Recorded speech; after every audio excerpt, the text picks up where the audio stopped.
pinagpalit ang sariling dugo at laman sa isang mapagpanggap na reyna. Dumi ka lang sa marangyang buhay namin. Sumbat ni Victoria habang kinaladkad ang bata sa ulan. At ang ama, nakatingin lang, bulag sa ganda ng asawang ahas.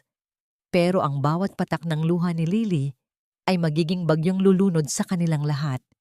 Isang pagtataksil, isang paggising. Paano mo itatama ang pagkakamaling pumatay sa kaluluwa ng iyong anak?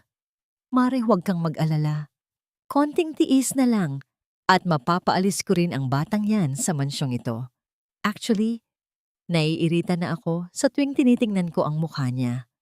Paalala siya ng babaeng nauna sa akin sa buhay ni Brian. Isang dumi na kailangang walisin para maging perpekto ang pamilya namin.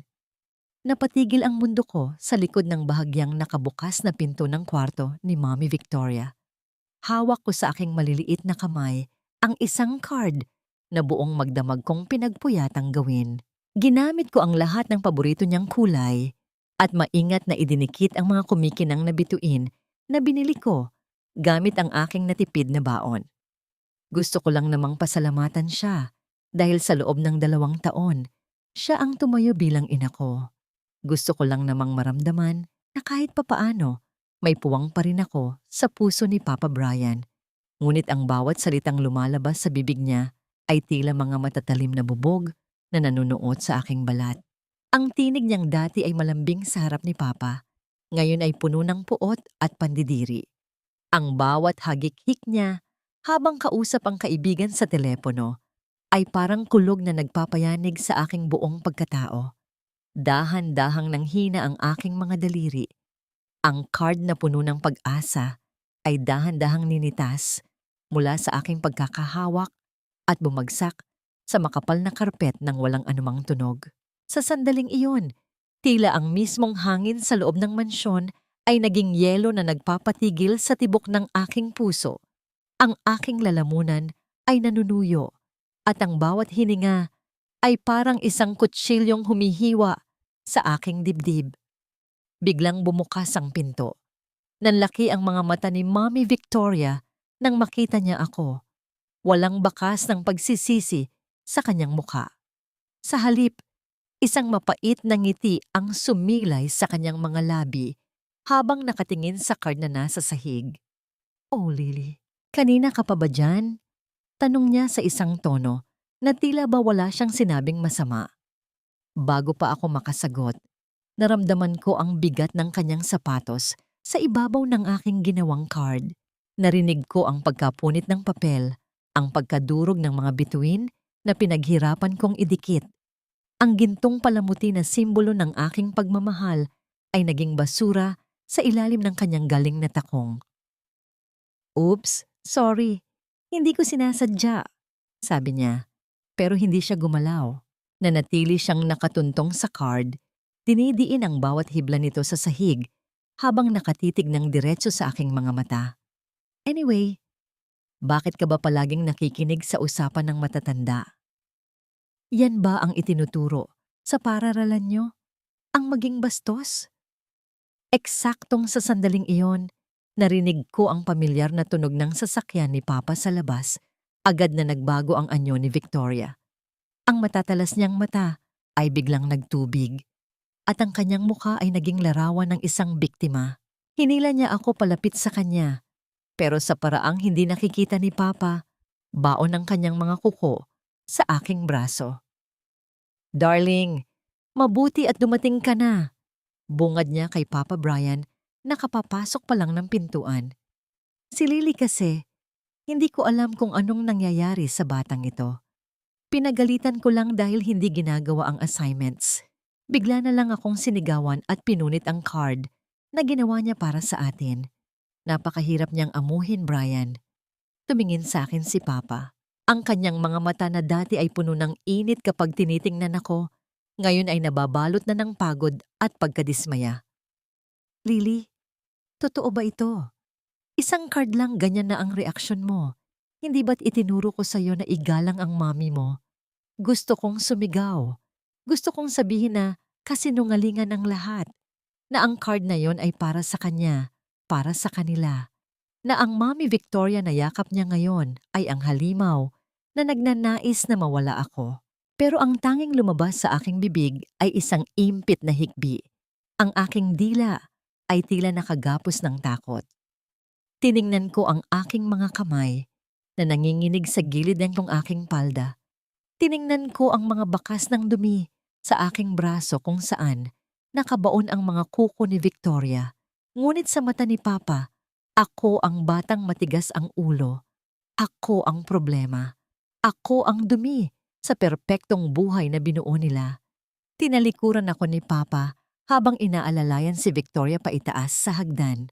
Ang bawat hakbang nila palayo ay tila isang pako na ibinabaon sa aking libingan.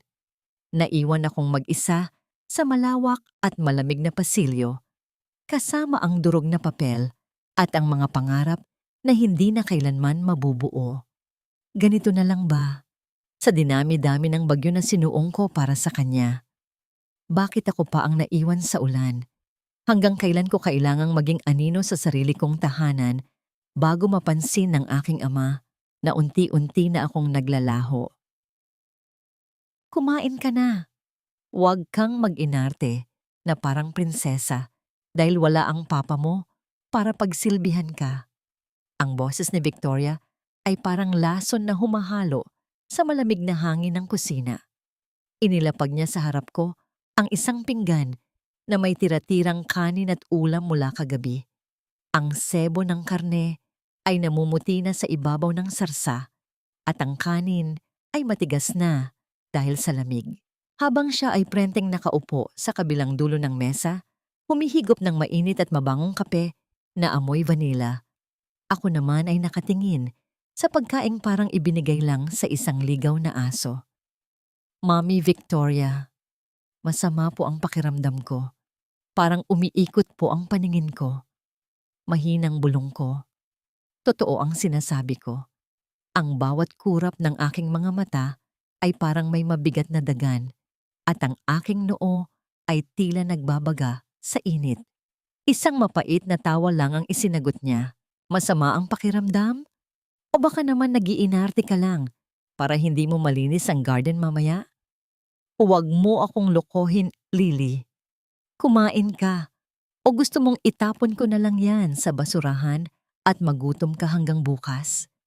Sa gitna ng aming pag-uusap, pumasok si Yaya Luningning. Nakita ko ang lungkot at habag sa kanyang mga mata nang sulyapan niya ang aking pinggan. Agad siyang lumapit at lumingon kay Victoria nang may pag-aalangan. Ma'am, baka naman po pwedeng ipag-init ko muna ng sabaw ang bata. Kanina pa po siyang nanginginig sa ginaw, baka po nilalagnat na. Pakiusap ni Yaya. Tumayo si Victoria, ang kanyang mga hakbang ay mabigat at puno ng awtoridad. Lumapit siya kay Yaya Luningning at itinuro ang mukha nito. Luningning, nakakalimutan mo na ba kung sino ang nagbabayad ng utang ng pamilya mo sa probinsya?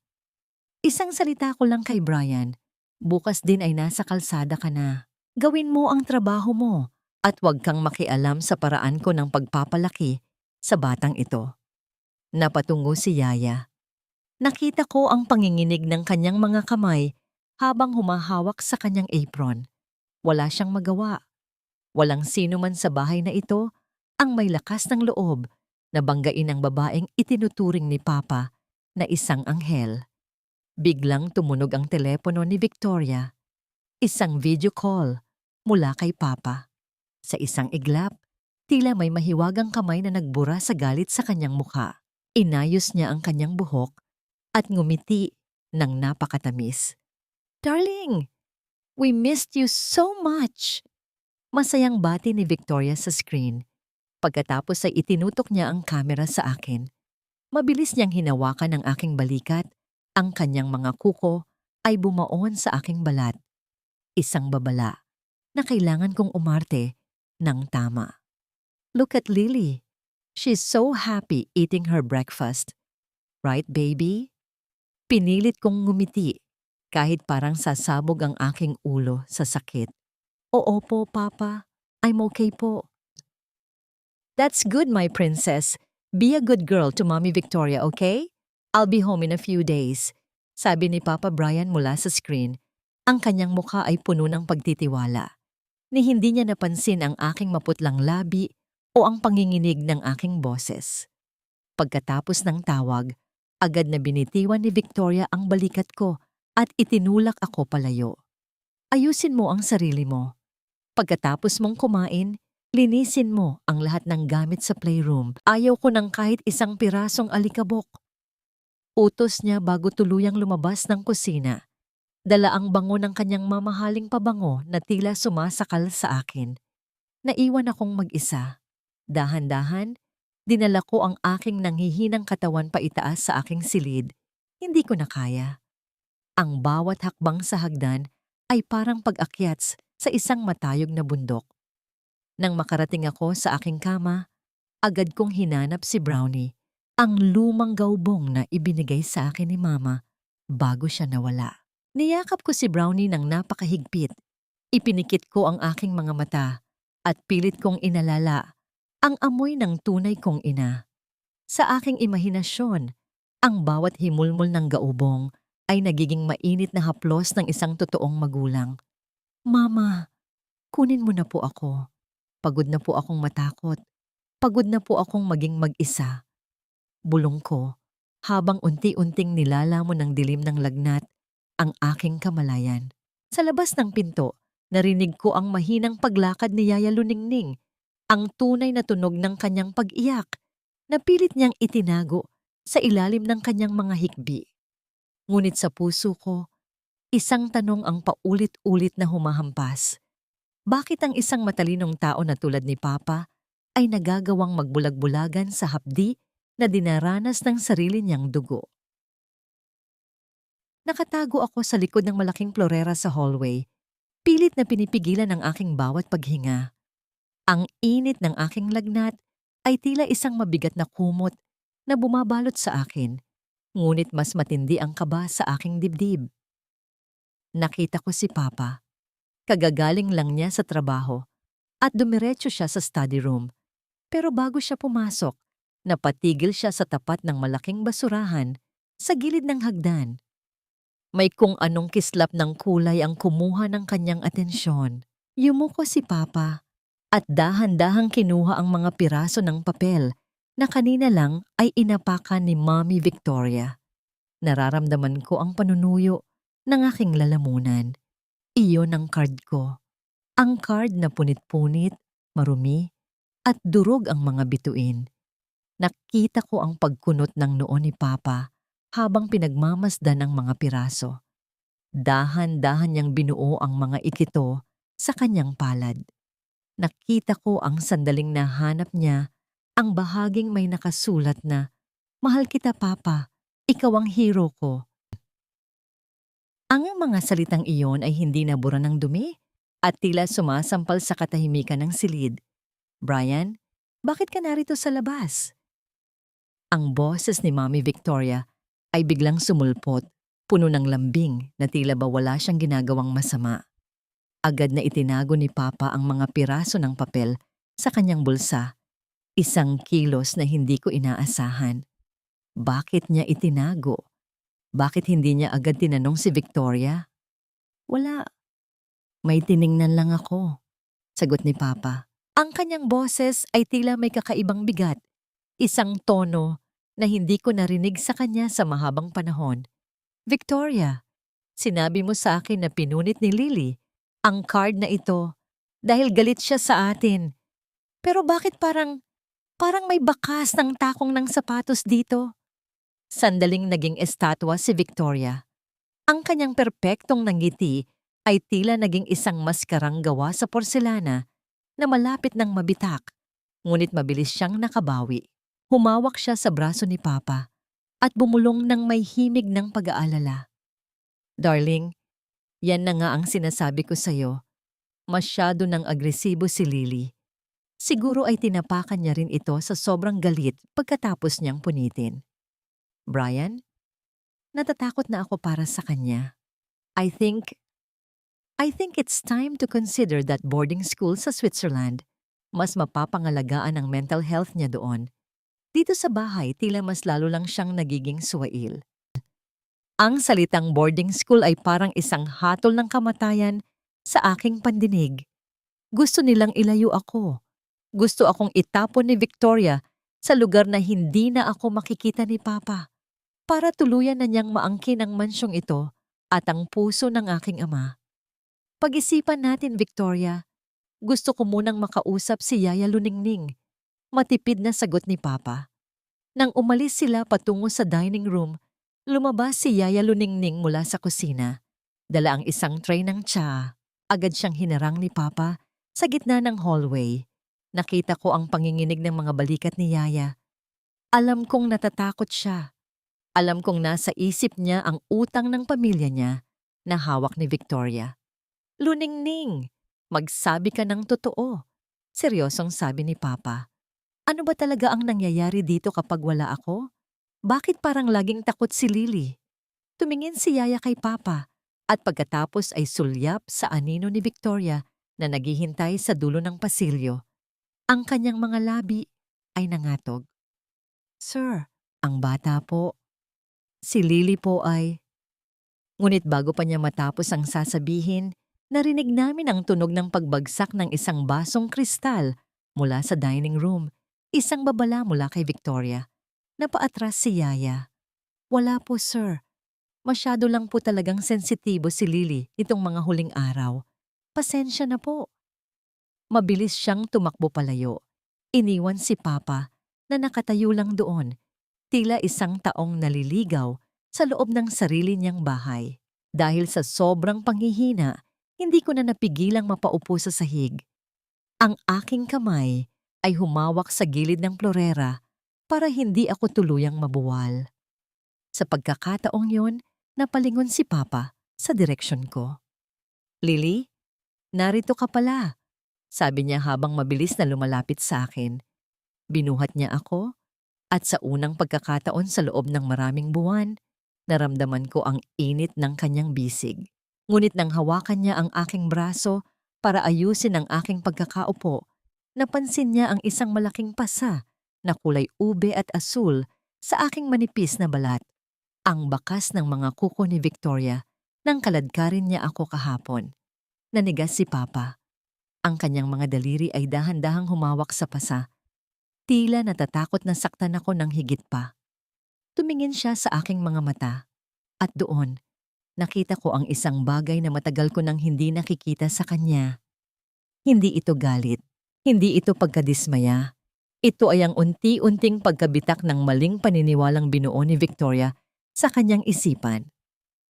Saan galing ito, Lily? Mahinang tanong niya. Ang kanyang tinig ay tila isang bulong na puno ng takot sa sagot na maaari niyang matanggap. Ramdam ko ang init ng mga luhang pumatak sa aking kamay. Sa gitna ng aking lagnat, bapanlalabo ng paningin, anino ni Papa ang aking namataan sa tabi ng aking higaan. Hindi ko maigalaw ang aking katawan. Tila ba nakagapos ako sa bigat ng aking nararamdaman. Ngunit dinig na dinig ko ang bawat buntong hininga niya na puno ng pagsisisi. Patawarin mo ako, Lily. Patawarin mo ang Papa. Bulong niya. Ang boses niya ay nanginginig. Malayo sa boses ng isang matapang na negosyanteng kilala. Ng lahat, sa pagkakataong yon, muling pumasok si Yaya Luningning sa silid. Dala ang isang palanggana ng maligamgam na tubig. Nang makita niya si Papa na nakaluhod sa tabi ko, napatigil siya. Ang tunog ng paglapag ng palanggana sa mesa ay tila isang hudyat ng pagtatapos ng mahabang pananahimik. Sir Brian, hindi ko na po kayang makita ang bata na naghihirap ng ganito, biglang sabi ni Yaya. Ang kanyang boses ay puno ng determinasyon kahit pabakas ang takot sa kanyang mga mata. Kahit po paalisin niyo ako, kahit po ipakulong ako ni Ma'am Victoria, kailangang malaman niyo ang totoo. Hindi po si Lily ang may problema. Si Ma'am po, madalas niyang saktan ng bata kapag wala kayo. Pinapakain ng tirang pagkain, pinagsasalitaan ng masasama. Tinatawag po siyang malas. Nakita ko ang paninigas ng mga balikat ni Papa. Ang kanyang mga kamao ay unti-unting nagngangalit sa gilid ng aking kama. Bakit ngayon mo lang sinabi, Luningning? Bakit hinayaan mong umabot sa ganito? Takot po ako, sir. Hawak po ni ma'am ang buhay ng pamilya ko sa probinsya. Pero nang makita ko si Lily na tinatago ang mga pasa niya para lang hindi kayo mag-alala, doon ko po na-realize na mas malaki ang utang na loob ko sa namayapang asawa niyo. Hindi ko po kayang pabayaan ang kaisa-isang alaala niya. Tumayo si Papa ng dahan-dahan. Ang kanyang mukha ay tila naging isang pader ng yelo. Lumabas siya ng aking silid at dumiretso sa study room. Sinundan ko siya ng tingin mula sa pintuang bahagyang nakabukas. Narinig ko ang mabilis na pagpindot niya sa keyboard ng kanyang laptop. Ang bawat tunog ng mouse click ay tila isang hakbang patungo sa katotohanan. Doon niya natuklasan ang isa pang masakit na katotohanan. Ang trust fund na iniwan ni Mama para sa aking pag-aaral ay unti-unti nang nauubos. Nakita ni Papa ang mga transfer of funds patungo sa isang sikretong account na nakapangalan kay Victoria. Hindi lang pala ang puso ko ang ninanakawan ng babaeng iyon, kundi pati na rin ang kinabukasan ko. Narinig ko ang mahinang kalansing ng baso mula sa baba. Ang tawa ni Victoria habang kausap ang kanyang mga kaibigan sa telepono. Walang kamalay-malay na. Ang kanyang palasyong gawa sa kasinungalingan ay nagsisimula na ring gumuho. Bumalik si Papa sa aking silid. Naupo siya sa gilid ng kama ko at hinawakan ang aking noo. Ang lamig ng kanyang kamay ay tila nagbigay ng ginhawa sa aking nagbabagang pakiramdam. "Huwag kang matakot, Lily," mahina niyang sabi. Ang kanyang boses ay wala ng pag-aalinlangan. "Mula ngayon, wala nang sasaktan sa'yo. Ibabalik ko ang lahat ng kinuha nila sa atin." Pagsisihan niya ang bawat luhang pumatak sa mga mata mo. Sa sandaling iyon, naramdaman ko ang unang pintig ng pag-asa. Ngunit sa likod ng aking isipan, may isang takot pa rin na nakatago. Paano kung mas malakas ang kapit ni Victoria sa buhay ni Papa kaysa sa iniisip ko? Paano kung may huling alas pa siyang itinatago? Isang gintong sandali ang nabuo nang iangat ni Papa ang aking maliit na kamay at hinalikan ito. Isang pangako ng proteksyon na matagal ko nang pinapangarap. "You are not a jinx, Lily. You are my greatest treasure." Ngunit bago pa ako makasagot, biglang bumukas ng malakas ang pinto. Doon nakatayo si Victoria. Ang kanyang mukha ay maputla at ang kanyang mga mata ay nanlilisik habang nakatingin sa aming dalawa. "Anong ibig sabihin nito, Brian? Bakit naniniwala ka sa mga kwento ng katulong na yan?" Tanong niya. Ang kanyang boses ay tila isang matalim na huni ng ibon na nabulabog sa gabi. Tumingin si Papa sa kanya at sa unang pagkakataon, hindi pag-ibig ang nakita ko sa kanyang mga mata, kundi isang poot na handang sumabog. "Brian, huwag kang magpadala sa sulsol ng katulong na yan. Alam mo kung gaano ko kamahal ang batang ito, pero sadyang mahirap lang siyang amuhin."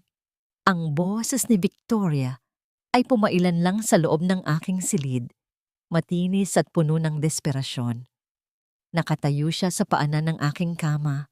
Suot ang kanyang mamahaling robe na gawa sa seda, isang luho na alam ko na ngayon na galing sa perang ninakaw niya sa aking kinabukasan. Sa kabila ng kanyang galit, pilit pa rin niyang isinusuot ang maskara ng isang mapagmahal na asawa, ngunit ang kanyang mga mata ay nananatiling nanlilisik sa akin. Tila ba ako ay isang insektong nais niyang tapakan. Hindi kumibo si Papa. Tumayo siya ng dahan-dahan mula sa gilid ng aking higaan. Ang bawat galaw niya ay may dalang bigat na tila nagpapayanig sa sahig ng mansyon. Lumapit siya kay Victoria at sa isang sandali, akala ko ay sasabog na ang kanyang galit. Ngunit ang lumabas sa kanyang bibig ay isang malamig at kalmadong boses na mas nakakatakot pa kaysa sa anumang sigaw. "Magpahinga ka na, Victoria. Bukas ay ang Parent-Teacher Day ni Lily sa paaralan. Gusto kong nandoon tayo. Gusto kong ipakita sa lahat kung gaano kakagaling na ina," sabi ni Papa Brian. Nasilayan ko ang pagkalito sa mukha ni Victoria na sinundan ng isang mapait ng ngiti ng tagumpay. Akala niya ay naniwala uli si Papa. Akala niya ay nakuha na naman niya ang loob nito sa pamamagitan ng kanyang mga pekeng luha.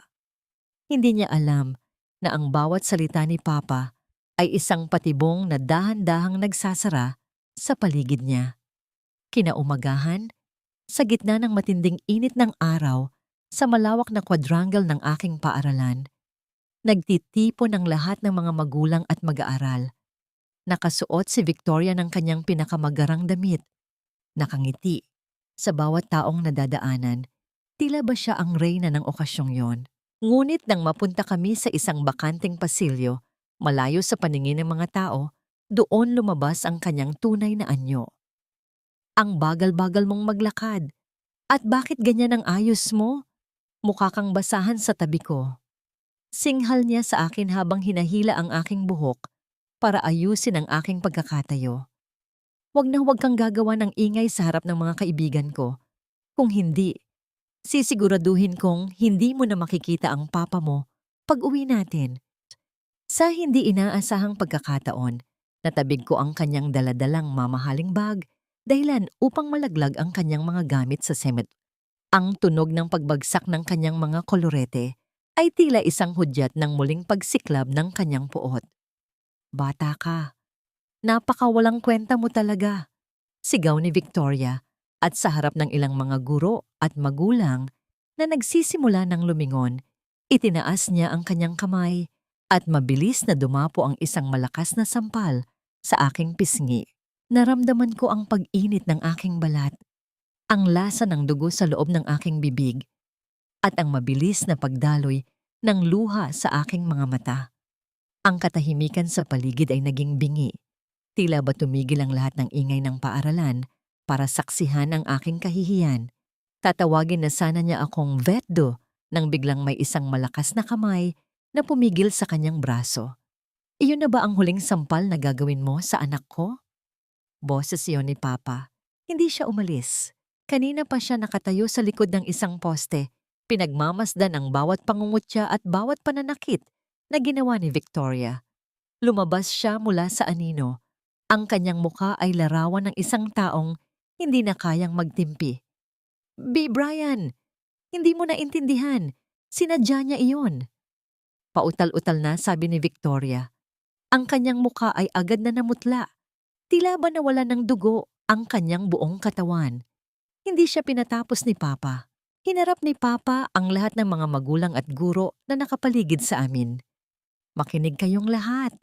Ang babaeng ito na nagpapanggap na isang mabuting ina ay walang iba kundi isang magnanakaw at mapangapi.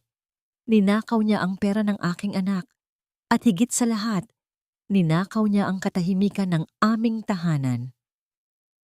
Inilabas ni Papa ang isang folder na puno ng mga dokumento at mga larawan ng aking mga pasa na lihim niyang kinuha kagabi habang ako ay tulog.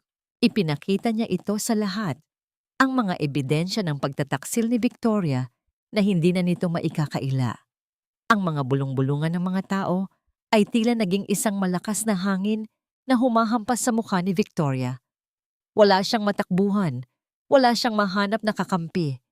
Agad na dumating ang mga security ng paaralan kasunod ang 2 pulis na kanina pa pala tinawagan ni Papa. Sa gitna ng kahihiyan at ng mga matang mapanghusga, kinaladkad si Victoria palayo habang siya ay nagsisisigaw. Pilit na kumakawala sa mga kamay ng batas. Ang kanyang gilas at ganda ay nawala. Napalitan ng isang mukhang puno ng takot at dumi. Nilapitan ako ni Papa at lumuhod sa aking harapan.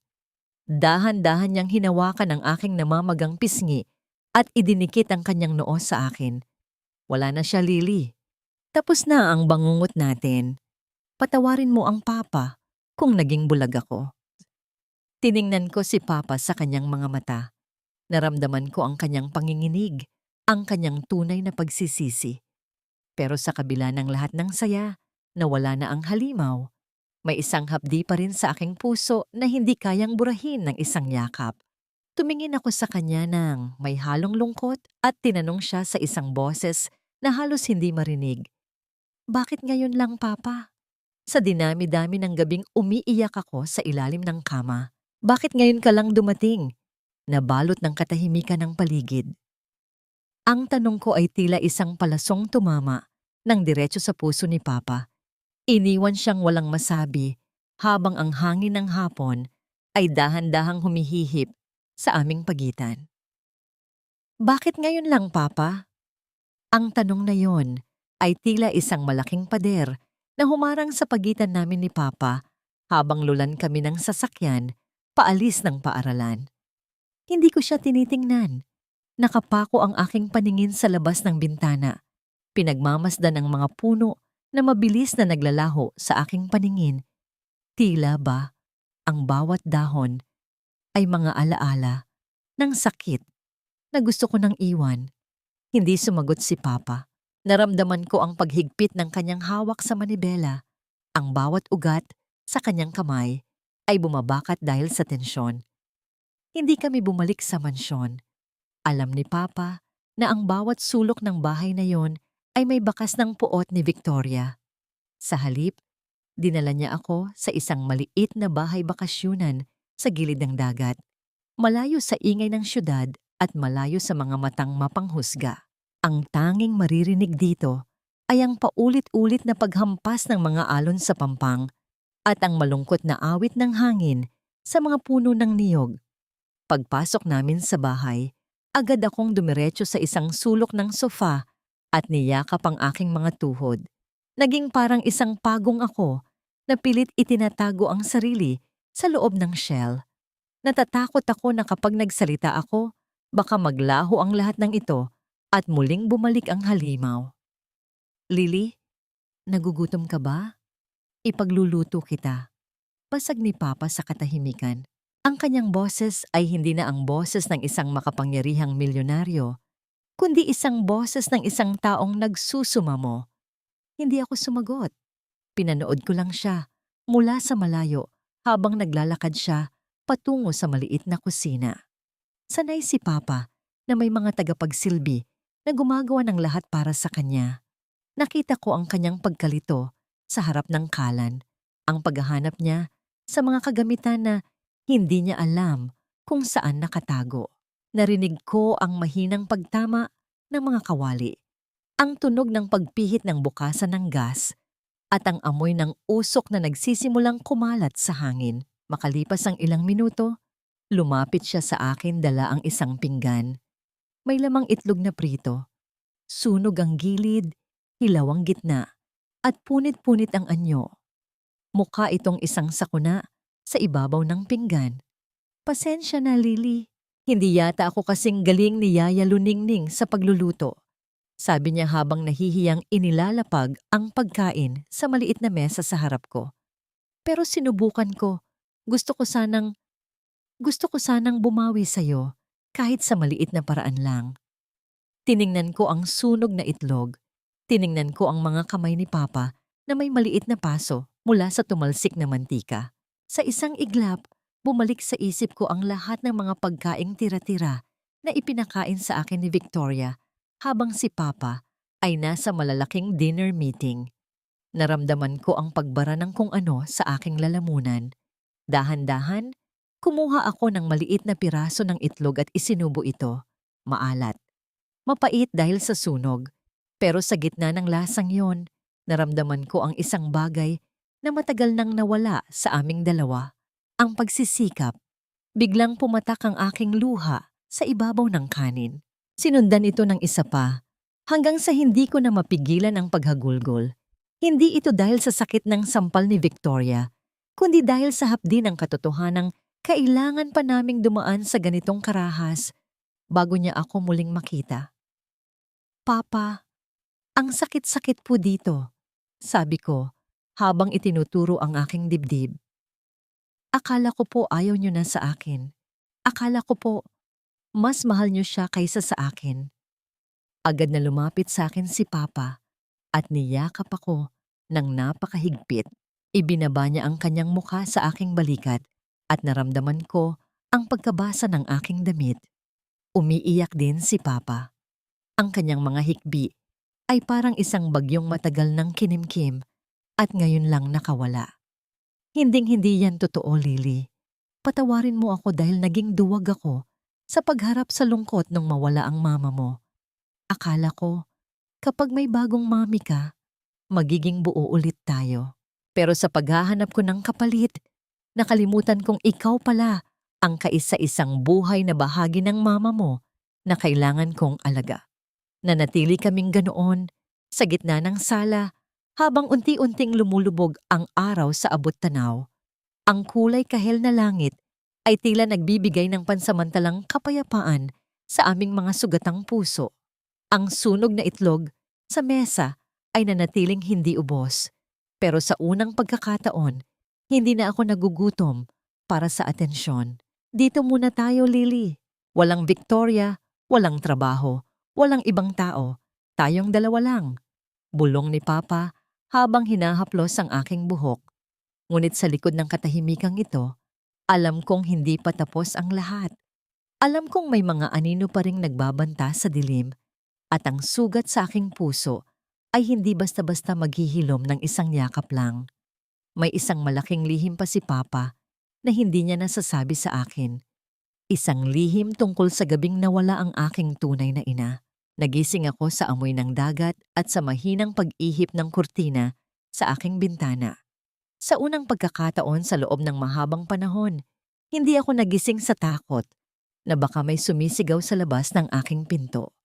Bumaba ako sa sala at nakita ko si Papa na nakaupo sa beranda, nakatingin sa malawak na asul na karagatan. Sa tabi niya ay may isang lumang kahoy na kahon, ang kahon na matagal ko nang hindi nakikita. "Lily, halika rito." Tawag niya nang mapansin niya ako. Ang kanyang boses ay kalmado. Tila ba sumasabay sa ritmo ng mga alon. May gusto akong ipakita sa iyo. Dahan-dahan akong lumapit at naupo sa tabi niya. Nang buksan ni Papa ang takip ng kahon, ang amoy ng luma at tuyong lavender ay agad na humalimuyak. Nanlaki ang aking mga mata nang makita ang nilalaman nito. Ang aking paboritong pulang damit noong bata pa ako, ang mga guhit ko na puno ng kulay at ang isang kwintas na may pendant na hugis puso. Akala ko po itinapon na ito ni Mami Victoria. Bulong ko habang dahan-dahang hinahaplos ang tela ng aking lumang damit. Sabi niya po, pinamigay ko na raw ang lahat ng ito dahil ayaw ko na sa mga alaala ni Mama. Naramdaman ko ang mabilis na pag-igting ng panga ni Papa. Nagsinungaling siya, Lily. Itinago ko ang kahon na ito sa atik ng opisina ko dahil natatakot akong makita ito noon. Akala ko, mas madaling makalimot kung hindi ko nakikita ang mga gamit ng mama mo. Pero mali ako. Sa pagtatago ko ng mga ito, itinago ko rin ang pagkakataon na makilala mo siya ng higit pa. Inabot ni Papa ang kwintas at isinuot ito sa aking leeg. Ang lamig ng pilak sa aking balat ay tila nagbigay ng kuryente ng init sa aking puso. Ang mama mo, si Elena. Siya ang pinakamabait na taong nakilala ko. Noong gabing nawala siya, hindi ko mapatawad ang sarili ko dahil abala ako sa trabaho. Akala ko, ang pagbibigay ng marangyang buhay sa inyo ang pinakaimportante. Tumingin si Papa ng malayo. Sa abot tanaw kung saan nagtatagpo ang langit at dagat. Noong gabing iyon, bago ang aksidente, tinatawagan niya ako. Pero hindi ko sinagot dahil nasa gitna ako ng isang malaking deal. Hanggang ngayon, Lily, iniisip ko kung ano ang sasabihin niya. Kung nandoon ba ako, baka hindi siya nawala. Sa sandaling iyon, isang babaeng may malumanay na mukha ang lumapit sa amin mula sa loob ng bahay. Siya si Dr. Reyes, isang kaibigan ni Papa na isang child psychologist. Hindi siya katulad ni Victoria na puno ng palamuti. Simple lang ang kanyang suot at may mga matang puno ng pangunawa. Wala siyang dalang kahit anong malaking gamit, kundi ang kanyang presensya na tila ba isang kalmado at payapang lawa. Ang paghilom ay hindi nagmamadali, Lily, sabi ni Dr. Reyes habang nauupo sa kabilang panig ng mesa.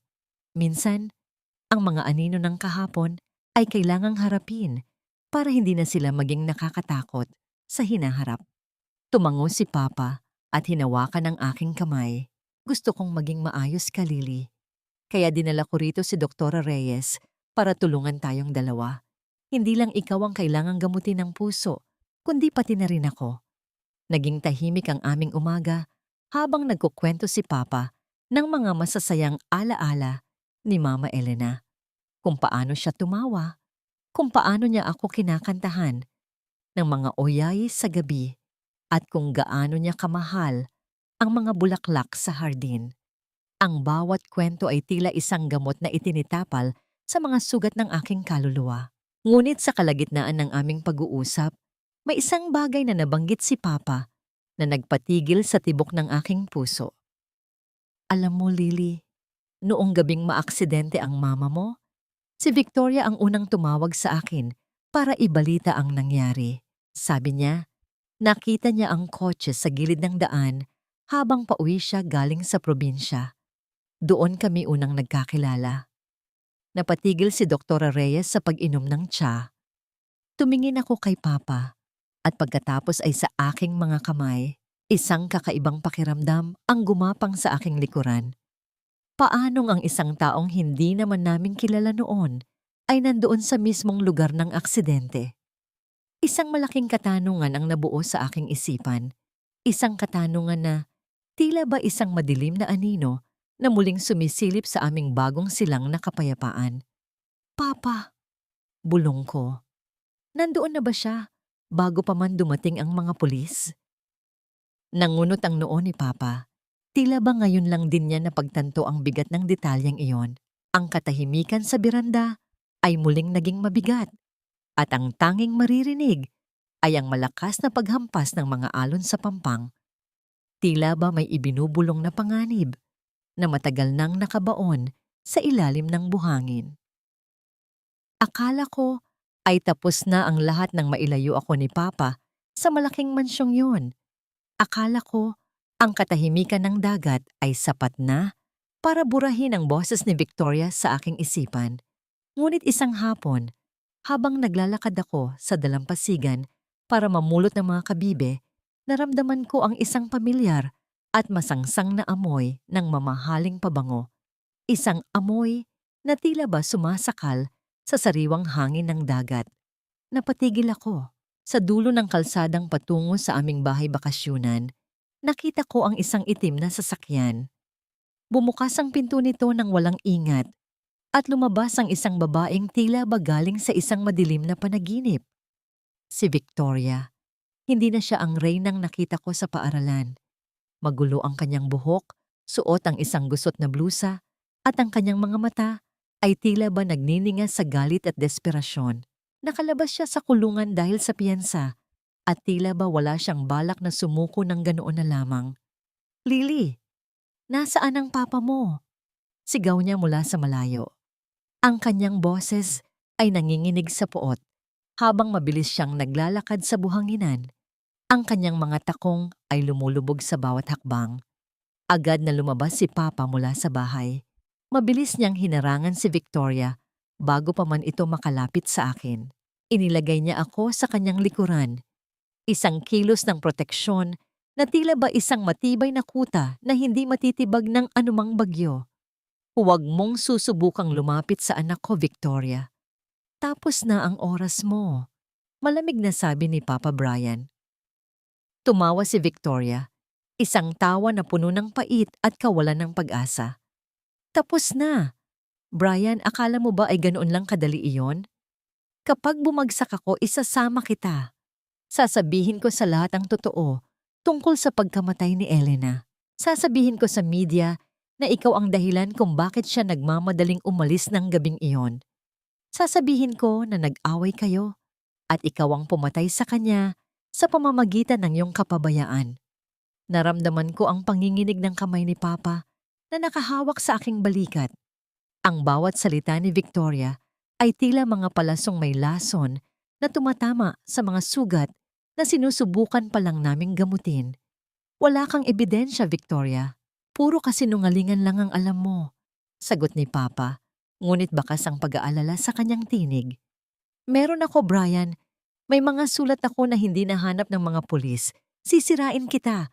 Mawawala sa iyo ang lahat ng yaman mo, ang reputasyon mo, at pati na rin ang batang ito. Sigaw ni Victoria habang itinuturo ang kanyang daliri sa akin.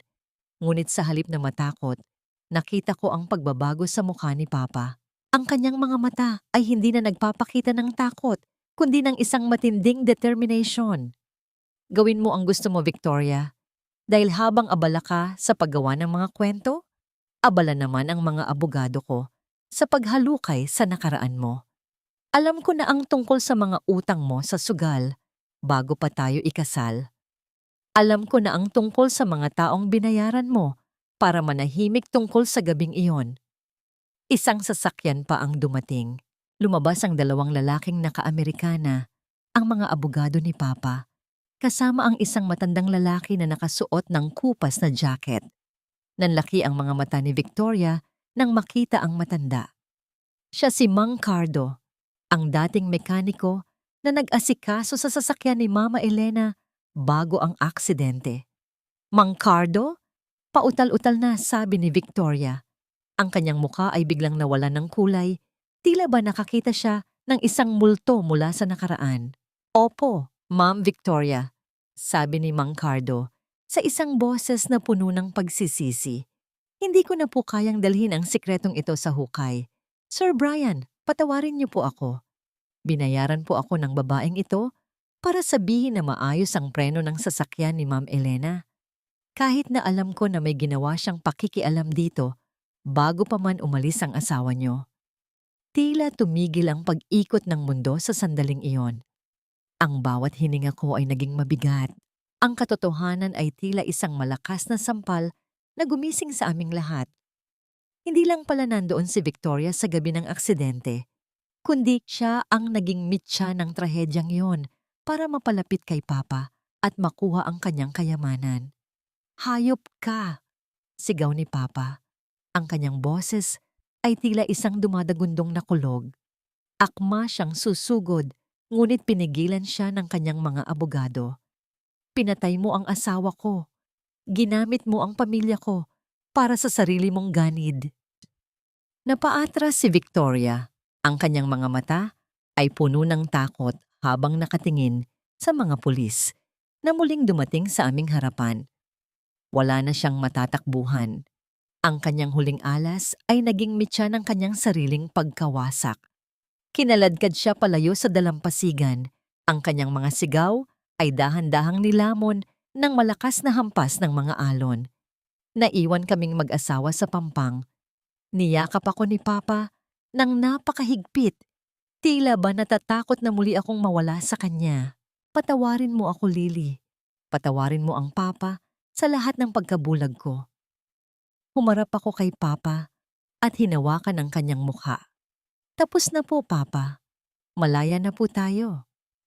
Sa kabila ng katotohanang masakit ang nalaman namin, naramdaman ko ang isang kakaibang gaan sa aking dibdib.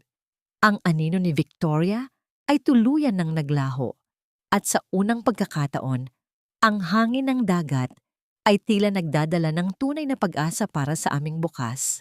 Ang katarungan ay hindi lamang nakamit sa hukuman, kundi pati na rin sa loob ng aming mga puso. Lumipas ang 5 taon na tila ba isang mabilis na daloyong ng dagat. Ngayon, habang nakatayo ako sa harap ng salamin, hindi na ang batang payat at laging nakayuko ang nakikita ko. Nakasuot ako ng isang itim na toga at ang medalya sa aking leeg ay kumikinang sa ilalim ng liwanag ng umaga. Ako na si Lily, isang babaeng may pangarap, may boses, at higit sa lahat, may ama na hindi bumitaw sa aking kamay. Ang aming bagong tahanan ay hindi kasing laki ng lumang mansyon, pero puno ito ng init. Wala na ang amoy ng mamahaling pabango ni Victoria na tila sumasakal sa bawat sulok. Sa halip, ang paligid ay amoy sariwang bulaklak ng kape at bagong luto na almusal. Ang bawat dingding ay pinalalamutian ng aking mga ipinintang lalarawan, mga kulay na dati ay madilim, pero ngayon ay puno na ng ginto, asul at rosas. Lily, handa ka na ba? Baka mahuli tayo sa seremonya. Tawag ni Papa mula sa ibaba. Narinig ko ang mahinang tunog ng kanyang mga hakbang sa hagdan. Nang pumasok siya sa aking silid, nakita ko ang kanyang mga ngiti na abot hanggang sa kanyang mga mata. Wala na ang mga linyang dulot ng pagod at stress sa kanyang noo. Ang kanyang suot ay simple lang pero maayos. Malayo sa imahe ng milyonaryong laging abala sa mga papeles. Ngayon, ang priority niya ay hindi na ang mga deal sa opisina, kundi ang bawat mahalagang sandali ng buhay ko. Ang ganda ng anak ko. Siguradong nakangiti ang mama mo mula sa langit. Mahina niyang sabi habang inaayos ang hibla ng aking buhok. Naramdaman ko ang init ng kanyang palad sa aking pisngi. Isang haplos na dati ay pinapangarap ko lang, pero ngayon ay bahagi na ng aking araw-araw. Habang lulan kami ng sasakyan, nadaanan namin ang isang bahagi ng syudad na hindi ko na madalas mapuntahan. Sa isang maliit at madilim na kanto, nakita ko ang isang pamilyar na anino. Isang babaeng nakasuot ng kupas na duster, may dalang mabigat na balde ng tubig, at tila bapasan ang buong mundo sa kanyang mga balikat. Si Victoria. Balita ko ay nakalabas siya ng kulungan matapos ang ilang taon, pero wala na siyang kahit ano. Ang lahat ng perang ninakaw niya ay naibalik sa amin, at ang kanyang reputasyon ay tuluyang nadurog. Nakatira siya ngayon sa isang masikip at maaliwalas na paupahan kung saan ang amoy ng kanal at basurahan ang tanging kasama niya. Ang kanyang gilas ay napalitan ng pait, at ang kanyang ganda ay tinangay na ng hirap at pagsisisi. Tumingin siya sa direksyon ng aming sasakyan. Nakita ko ang sandaling nagtagpo ang aming mga mata. Wala na akong naramdamang takot. Wala na ring galit. Ang tanging naramdaman ko ay isang malalim na habag para sa isang taong piniling sirain ang sariling buhay dahil sa kasakiman. Ibinaling ko ang aking paningin kay Papa na masayang nagkukwento tungkol sa plano naming bakasyon pagkatapos ng aking graduation. Papa, salamat po. Bulong ko habang isinasandal ang aking ulo sa kanyang balikat. Para saan, baby? Tanong niya. Salamat dahil pinili mo akong makita muli. Salamat dahil hindi ka sumuko sa ating dalawa. Naramdaman ko ang paghalik ni Papa sa aking noo. Ako ang dapat magpasalamat sa iyo, Lily. Dahil sa iyo, natutunan kong ang tunay na tagumpay ay hindi nasusukat sa laki ng bank account, kundi sa laki ng pagmamahal na mayroon tayo sa loob ng ating tahanan. Ang seremonya ng graduation ay puno ng palakpakan, pero para sa akin, ang pinakamalakas na tunog ay ang tibok ng puso ni Papa nang yakapin niya ako sa entablado. Sa bawat hakbang ko paitaas, dala-dala ko ang bawat luhang pumatak noon, pero ngayon, ang mga luhang yon ay naging mga perlas ng karunungan at lakas. Isang gintong sandali ang nabuo nang iabot sa akin ang diploma. Tumingala ako sa langit at bumulong, Mama, nagawa ko po. Kami ni Papa. Maayos na po kami. Ngunit sa gitna ng aming saya, may isang hindi inaasahang tawag na dumating sa telepono ni Papa habang kami ay nagdiriwang sa isang maliit na restaurant. Ang mukha ni Papa ay biglang naging seryoso. Ano na po? Saan po siya nahanap? Tanong ni Papa sa kabilang linya. Nang ibaba niya ang telepono, tumingin siya sa akin nang may halong pag-aalala. Lily, si Victoria, isinugod siya sa ospital. Sabi ng mga pulis, huling-hiling niya raw na makita tayo bago siya tuluyang mawala. May gusto raw siyang ibigay na isang huling ebidensya tungkol sa gabing nawala ang mama mo. Ang kapayapaan na akala ko ay ganap na, ay tila muling nanganib. Ano pa kaya ang hindi namin alam? Ano pang lihim ang nakabaon sa pusali ng nakaraan ni Victoria? Kailangan niyo itong malaman. Bago ako mawala sa mundong ito, hindi ko na kayang dalhin ang bigat nito sa hukay. Ang boses ni Victoria ay parang tuyong dahon na kinakalo sa semento. Paos, mahina, at puno ng bawat dusa ng kanyang pinagdaanan. Nakatayo kami ni Papa sa gilid ng kanyang kama sa isang pampublikong ospital. Malayo ito sa malambot na kama at mamahaling telang kinagisnan niya. Ang amoy ng gamot at disinfektante ay humahalo sa amoy ng kalawang at luma. Ang bawat paghinga ni Victoria ay tila isang pakikipaglaban. Ang kanyang dibdib ay mabilis na umaakyat baba sa ilalim ng manipis na kumot. Nakatoga pa rin ako. Ang aking graduation gown ay tila isang puting liwanag sa gitna ng madilim at malungkot na ward.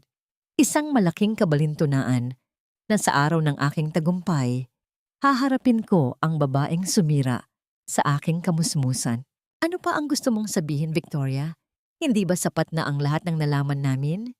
Tanong ni Papa Brian. Ang kanyang boses ay hindi nagalit, kundi puno ng isang malalim na pagkapagod.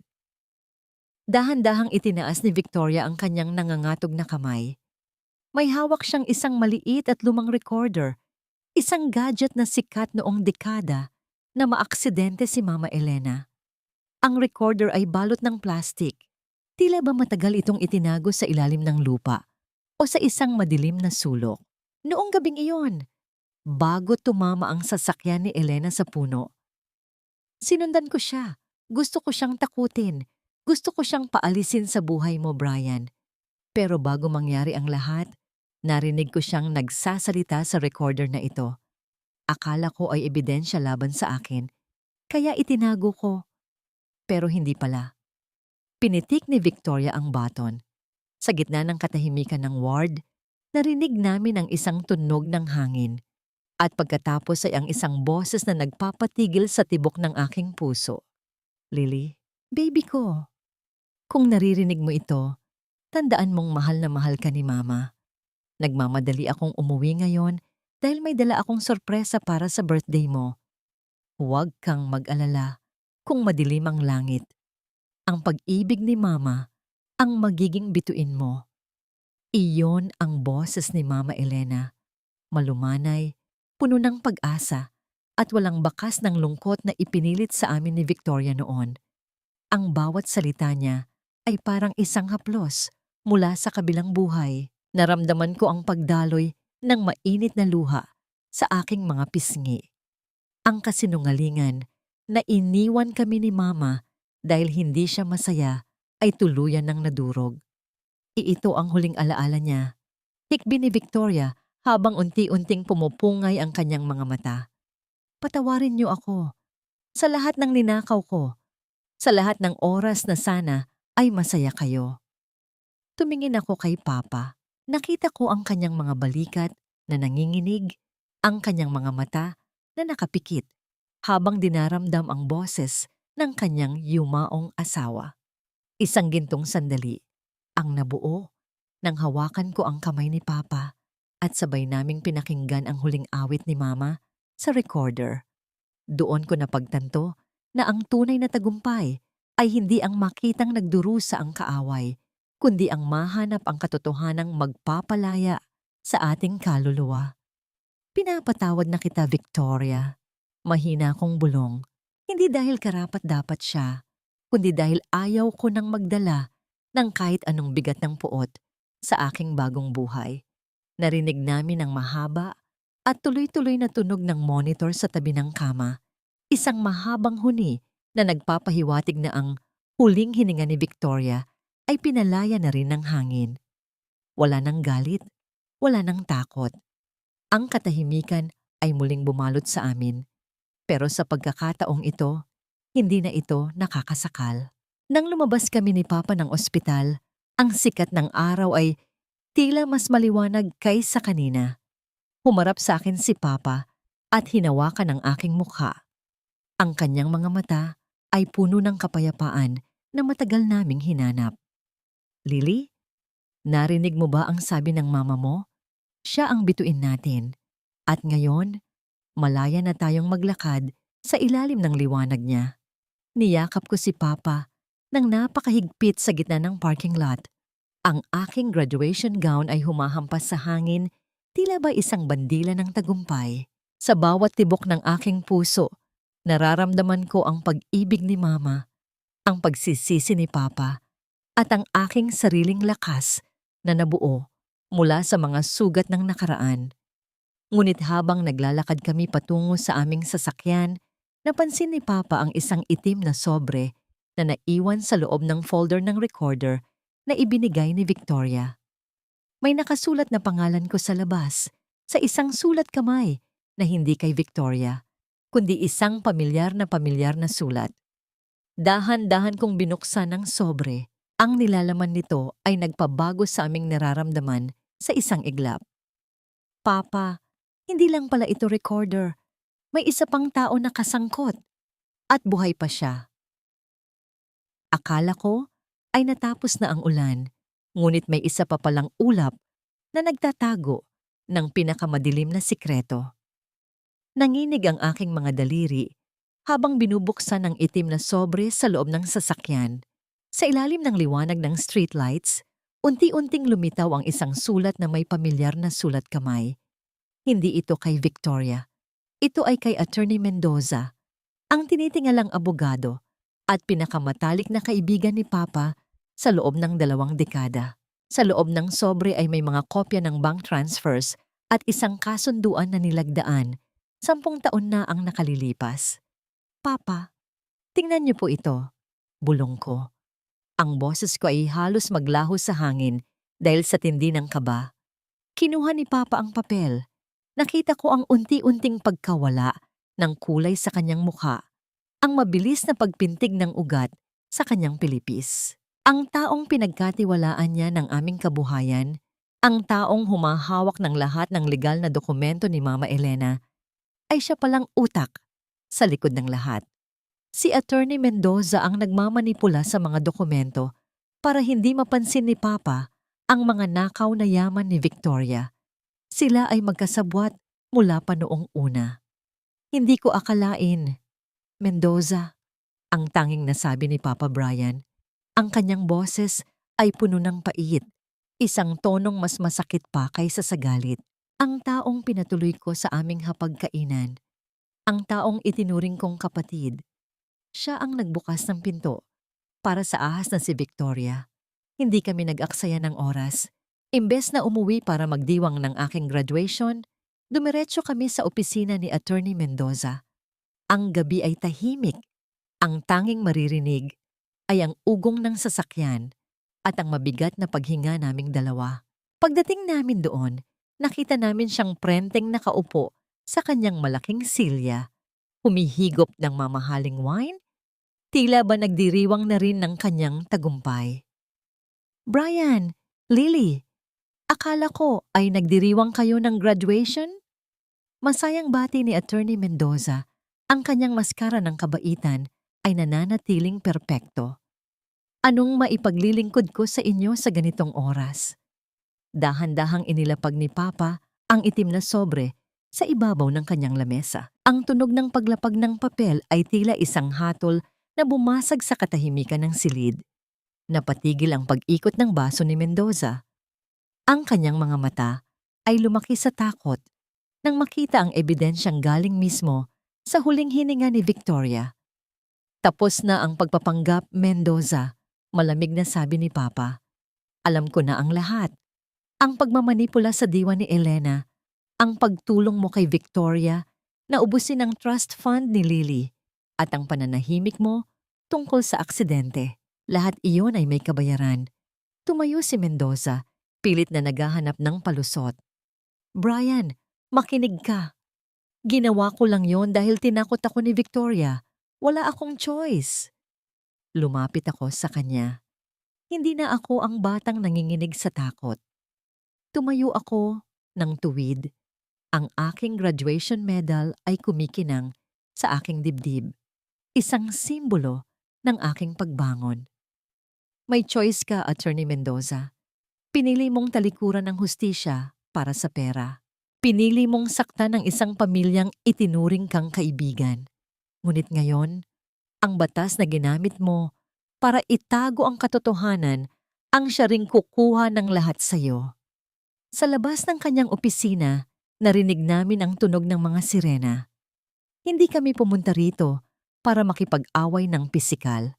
Pumunta kami rito para saksihan ang pagguho ng kanyang imperyo. Pumasok ang mga otoridad. Dala ang warrant of arrest na mabilis na nailabas dahil sa bigat ng ebidensya mula sa recorder at sa itim na sobre. Habang kinakaladkad si Attorney Mendoza palabas, wala na siyang masabi. Ang kanyang mukha ay puno ng kahihiyan, tila isang rebultong gawa sa putik na unti-unting natutunaw sa ulan. Naiwan kaming dalawa ni Papa sa tapat ng gusali. Ang malamig na hangin ng madaling araw ay humahaplos sa aming mga mukha. Naramdaman ko ang isang matinding gaan sa aking pakiramdam. Ang bawat piraso ng puzzle ay nabuo na. Ang bawat anino ay naliwanagan na. Lily, tingnan mo ang langit, sabi ni Papa Brian habang nakatingin sa abot tanaw kung saan nagsisimula nang sumilay ang unang liwanag ng araw. Wala na silang lahat. Wala nang magtatangkang saktan kamuli. Niyakap ko si Papa. Sa pagkakataong ito, wala nang halong kaba. Ang aming tagumpay ay hindi lang sa korte, kundi sa katotohanang nanatili kaming buo sa kabila ng lahat ng pagtataksil. Ang tagumpay ko bilang isang graduate ay naging panimula ng aming tunay na kalayaan. Ngunit sa gitna ng kapayapaang ito, alam kong may isang huling bagay pa kaming kailangang gawin. Ang harapin ang alaala ni Mama nang walang anumang bahid ng pagdududa o sakit. Handa na ba kaming tuluyang magpaalam sa nakaraan at harapin ang bagong simula na naghihintay sa amin? Sumikat ang araw sa dalampasigan nang may dalang kakaibang ganda. Ang langit ay kulay rosas at ginto. Tila ba isang higanting canvas na ipininta ng tadhana para sa aming bagong simula. Sa balkonahe ng aming bahay bakasyunan, nalalanghap ko ang bango ng sariwang kape na humahalo sa alat ng hangin mula sa dagat. Wala na ang amoy ng luma at madilim na mansyon. Dito, ang bawat hininga ay amoy kalayaan. Nakita ko si Papa Brian na nakaupo sa buhanginan, malayo sa mga papeles at gadgets na dati ay naging kuta niya laban sa mundo. Pinapanood niya ang paghampas ng maliliit na alon sa kanyang mga paa. Ang kanyang mukha ay payapa, malayo sa pagod na anyo ng lalaking bulag sa panlilinlang noon. Sa tabi niya ay ang lumang recorder ni Mama Elena, ngunit hindi ito tumutunog. Hindi na namin kailangan pang pakinggan ang bawat salita niya para malaman na mahal niya kami. Nararamdaman na namin iyon sa bawat tibok ng aming mga puso. Lily, handa na ang almusal. Tawag ni Yaya Luningning mula sa kusina. Ang kanyang boses ay puno ng sigla. Wala na ang panginginig ng kanyang mga kamay dahil sa takot. Ngayon, si Yaya ay hindi na lamang isang katulong. Siya ay itinuturing naming pamilya, ang saksi sa aming pagbagsak at muling pagbangon. Inilapag niya sa mesa ang mainit na sinangag at sariwang isda. Mga pagkaing simple, ngunit puno ng pagmamahal, malayo sa mga tirang pagkain na dati ay ipinipilit sa akin sa dilim. Lumapit ako kay Papa at naupo sa kanyang tabi sa buhanginan. Isinandal ko ang aking ulo sa kanyang balikat at sa pagkakataong ito, hindi na ako natatakot na baka itulak niya ako palayo. Papa, napatawad niyo na po ba ang sarili niyo? Mahina akong tanong habang nakatingin sa abot tanaw. Huminga ng malalim si Papa. Matagal na proseso, Lily. Pero sa tuwing nakikita kitang nakangiti, unti-unting nabubura ang bigat sa dibdib ko. Ang katarungan para sa mama mo ay nakamit na natin. Si Mendoza ay nasa likod na ng mga rehas at si Victoria, naway nahanap na rin niya ang kapayapaan sa kabilang buhay. Ngumiti ako. Ang puot na dati ay tila isang malaking bato sa aking puso ay naging kasinggaan na ng mga bula sa dagat. Napatawad ko na si Victoria, hindi dahil sa nakalimutan ko ang sakit, kundi dahil gusto kong maging malinis ang aking kinabukasan.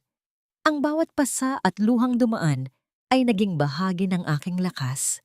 Ngayon, ako ay isang ganap na babae, isang graduate na may pangarap na maging isang tanyag na pintor upang maipakita sa mundo na ang kagandahan ay sumisibol din mula sa pinakamadilim na lupa. Tumayo si Papa at inabot ang kanyang kamay sa akin. Halika na, Lily. Marami pa tayong gagawing alaala. Hindi na tayo titingin sa likod ng may pagsisisi. Mula ngayon, ang bawat hakbang natin ay patungo sa liwanag. Naglakad kaming magkahawak kamay patungo sa aming bahay. Narinig ko ang mahinang tawanan ni Yaya Luningning at ang huni ng mga ibon sa paligid. Ang aming tahanan ay hindi na binuo sa ginto o sa pangalan. Binuo ito sa katotohanan, sa pag-unawa, at sa tapang na aminin ang mga pagkakamali. Ang paglalakbay namin ay tila isang malaking bagyo na humagupit sa aming buhay, ngunit ang bawat patak ng ulan ay naglinis sa aming mga mata upang makita ang tunay na yaman. Ang tunay na yaman ay hindi ang milyon-milyong nasa bangko, kundi ang pagyakap ng isang ama, ang tiwala ng isang anak, at ang presensya ng mga taong hinding-hindi ka iiwan sa ulan. Sa huling pagkakataon, lumingon ako sa dagat at bumulong sa hangin. Salamat, Mama. Malaya na kami. At sa gitna ng katahimikan ng umaga, tila narinig ko ang isang pamilyar na tinig na sumasabay sa bulong ng mga alon. Isang tinig na nagsasabing, ang lahat ay maayos na at ang aming kwento ay meron ng tunay at masayang wakas.